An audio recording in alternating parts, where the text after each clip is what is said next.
তোমরা বেশি বেশি করে সোনার জিনিস পরা শুরু করো।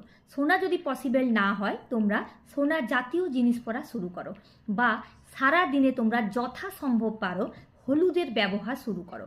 যেমন মনে করো তোমরা সকালে যখন স্নান করবে সেই স্নানের জলে কিছুটা হলুদ মিশিয়ে তোমরা স্নান করো, অথবা তোমরা যখন দুধ খাও তখন দুধের মধ্যে কি করবে, একটু হলুদ দিয়ে দেবে, সেই দুধ তোমরা পান করা শুরু করো। তোমরা যখন বাড়িতে গণপতিকে পুজো করাবে তখন কিছুটা হলুদ উৎসর্গ করো। মা পার্বতীকে তোমরা প্রত্যেক দিন একটু হলুদ দিয়ে স্নান করানো শুরু করো। তোমরা যখন সূর্যদেবকে জল দেবে তখন অবশ্যই সেই জলের মধ্যে একটু হলুদ মিশিয়ে সেই জল তোমরা সূর্যদেবকে অর্পণ করো।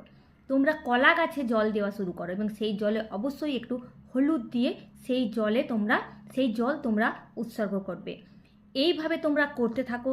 আর তোমরা যেটা করবে সেটা হচ্ছে দান করা। মানে তোমরা যথাসম্ভব কী হবে, তোমরা হলুদের প্যাকেট দান করা শুরু করো। হলুদ যত দান করবে তত কিন্তু ভালো। তো এই কাজগুলো যদি তোমরা করতে পারো তোমাদের রিলেশনশিপ খুব ভালো হবে, হাজব্যান্ড ওয়াইফের মধ্যে রিলেশনশিপ খুব ভালো হবে, লাভ লাইফ তোমাদের খুব ভালো কাটবে।